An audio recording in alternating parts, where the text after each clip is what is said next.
জীবনের যাত্রাপথে সবথেকে বেশি গুরুত্বপূর্ণ হলো সম্পর্ক। কারণ এই সম্পর্কগুলো আমাদের সেই ব্যক্তির সাথে পরিচিত করায় যাদের হাত ধরে আমরা এই জীবনযাত্রার পথে অগ্রসর হই। এবার এই সম্পর্কে আপনার কথাবার্তা, আপনার ব্যবহার, এটা অত্যন্ত গুরুত্বপূর্ণ। তাই প্রশ্ন হলো, যাদের সাথে আমাদের এই সম্পর্ক গড়ে উঠেছে তাদের প্রতি আমাদের আচরণ কেমন হওয়া উচিত, তাদের সাথে কেমনভাবে কথা বলা উচিত। এর একটা বড়ই সহজ উত্তর আছে, দর্পণ। আপনি নিজেকে যেভাবে দর্পণে দেখেন সেভাবেই দর্পণের দিকে তাকান এবং কল্পনা করুন যে আপনার স্থানে সেই ব্যক্তি আছে আর সে আপনাকে দেখছে। এবার বুঝতে চেষ্টা করুন যে আপনার কেমন ব্যবহার হওয়া উচিত, তার আপনার ব্যবহার কেমন হলে ভালো লাগবে আর কেমন হলে তার অনুচিত বোধ হবে। শুধু এইভাবেই সেই ব্যক্তিকে বুঝতে চেষ্টা করুন। কখনো কোনো মানুষের ভালোবাসার প্রয়োজন হয়, কখনো পথপ্রদর্শনের প্রয়োজন হয়, কখনো তিরস্কারের প্রয়োজন হয়, কখনো কটু সত্যের প্রয়োজন হয়, বা কখনো শুধু সঙ্গর প্রয়োজন হয়। যদি দুজন ব্যক্তি এভাবেই একে অপরকে বুঝে অগ্রসর হন তাহলে এই সম্পর্ক আজীবন চলতেই থাকবে। আসুন আমার সাথে ভালোবেসে বলুন, রাধা রাধা। দেখুন, এটা তো সবাই করে থাকেন, ধনের কামনা করা, ধন অর্জন করা, ঈশ্বরকে ধন্যবাদ জানানো, সবাই করেন, কিন্তু ফল সবাই পান না। কারণ বেশিরভাগ মানুষই পেছনে ফিরে তাকিয়ে এটা ভাবেন যে আমরা তো জীবনটা যাপনই করলাম না। এই জীবনে সবকিছু আছে, সম্পত্তি আছে, স্বাচ্ছন্দ্য আছে, সাফল্য আছে, শুধু সুখ আর শান্তি নেই। এবার এরকমটা কেন হয়? এর পেছনে কারণটা কি?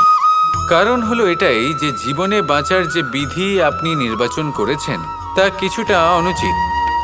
জীবনে কিভাবে বাঁচা উচিত, জীবনযাপন কিছুটা রীতি মেনে করা উচিত। অর্থাৎ সবাইকে ভালোবাসুন, কারোর সাথে ছলনা করবেন না, সম্পর্ক গড়ে তুলুন, তা পালন করুন। যদি ধন অর্জন করতে চান তাহলে নীতি মেনে করুন, ভেবেচিন্তে পরিকল্পনা করে। আবার বলবো, কারোর সাথে কোনো ছলনা নয়, কোনো অনুচিত কর্ম করবেন না ধন অর্জন করার জন্য।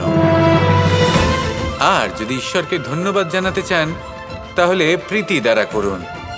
আর যে ব্যক্তি রীতি, নীতি আর প্রীতি এই তিনটি ভাব বুঝে উঠতে পারে এবং তা আত্মসাৎ করে নিতে পারে, তার অতীত, ভবিষ্যৎ এবং বর্তমানকাল সবকিছু সংযত হয়।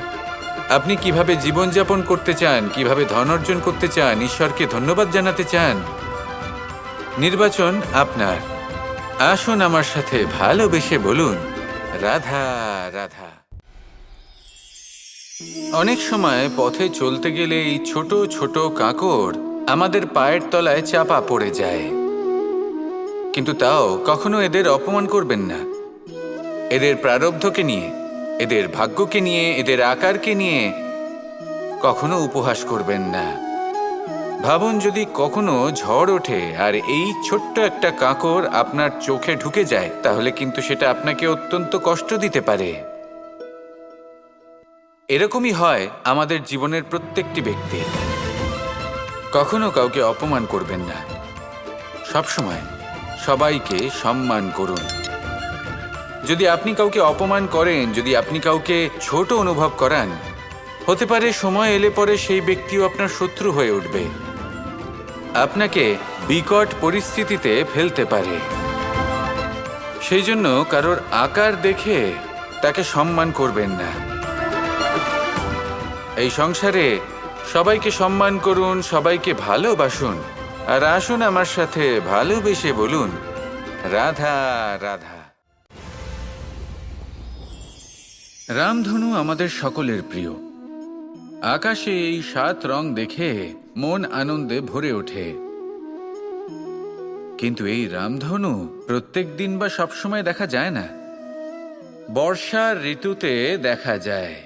যদি আপনি এই 7টি রং দেখতে চান, এর আনন্দ উপভোগ করতে চান, তাহলে বর্ষাকে সহ্য করতে হবে, সেই তীব্র বায়ু সহ্য করতে হবে যা বর্ষা ঋতুতে প্রবাহিত হয়। ঠিক সেভাবেই যদি জীবনে 7টি রঙের সুখ অনুভব করতে হয় তাহলে সমস্যার বর্ষণও সহ্য করতেই হবে, তবেই তো সেটা লাভ করতে পারবেন। মনে রাখবেন, একটি ছোট্ট শিশু যখন তার খিদে পায় তখন কিন্তু সে নিজে মাকে সেটা জানাতে পারে না, বলতেও পারে না। তাকেও কিন্তু সেই খিদের যন্ত্রণা সহ্য করতেই হয়। আর যখন সেই যন্ত্রণায় সে কাঁদতে থাকে তখন মা বুঝতে পারেন যে সেই ছোট্ট শিশুটির তো খিদে পেয়েছে। তখন তার খিদে দূর হয়। বসে থেকে এই সংসারে কোনো কিছুই লাভ করতে পারবেন না। যদি সুখ ভোগ করতে হয় তাহলে যন্ত্রণাও সহ্য করতে হবে, পরিশ্রমও করতেই হবে।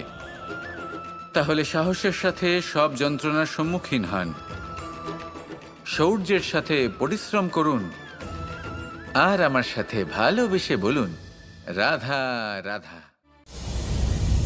ক্রোধ এ হলো এই সংসারের সব থেকে ঘাতক আবেগ। এই আবেগ আগুনের সমান। যদি কোনো ব্যক্তির মনে জাগ্রত হয় তাহলে সামনের ব্যক্তিকে ভস্ম করার আগে সেই আগুন সেই ক্রুদ্ধ ব্যক্তিকেই ভস্ম করে দেয়। সেই জন্য এই ক্রোধকে নিজের থেকে দূরে রাখা অত্যন্ত আবশ্যক। কিন্তু তার অর্থ এটা নয় যে সেই রাগের কোনো মূল্য নেই। আজ্ঞে হ্যাঁ, কখনো কখনো জীবনে এই ক্রোধের বহিঃপ্রকাশ অত্যন্ত প্রয়োজনীয়। যেমন একজন ব্যক্তি, তিনি অপরাধ করেই চলেছেন, আপনি তাকে সুযোগ দিচ্ছেন কিন্তু সে কথা শুনছে না। সে এই বিভ্রান্তি নিয়ে জীবন অতিবাহিত করছে যে সে যেটা করছে সেটাই হলো উচিত, আর এটাই ভেবে সে অধর্মের পথে অগ্রসর হচ্ছে। এমন একটা সময় ক্রোধের বহিঃপ্রকাশ অত্যন্ত প্রয়োজনীয়। যেমন শ্রীরাম ক্রুদ্ধ হয়েছিলেন, উনি অগ্নিবাণ সাধন করেছিলেন সাগরের প্রতি, কারণ সাগর নিজের অহংকারে মত্ত হয়ে কিছুতেই শ্রীরামকে লঙ্কা পর্যন্ত পৌঁছানোর পথ খুঁজে দিচ্ছিল না। যখন শ্রীরাম ক্রুদ্ধ হলেন তখন সাগর ওনাকে পথ দেখালো। ক্রোধ প্রকাশ করুন, কিন্তু উচিত সময়, উচিত পরিস্থিতিতে, উচিত মাত্রাতে। আর কখনোই এই ক্রোধের আবেগ যেন আপনাকে নিয়ন্ত্রণ না করতে পারে। আসুন আমার সাথে ভালোবেসে বলুন, রাধা রাধা। মানুষের আরো একটি শত্রু হলো অহংকার। যদি আপনি এমন কোনো বস্তু অর্জন করেন যা মূল্যবান, বা এমন কোনো সাফল্য যা হয়তো অনেক মানুষ লাভ করতে পারেননি, তা নিয়ে যদি আপনার অন্তরে অহংবোধ জন্ম নেয়, তাহলে এই অহংকার আপনার শত্রু নাকি মিত্র তা নির্ভর করছে আপনার বিবেকের ওপর।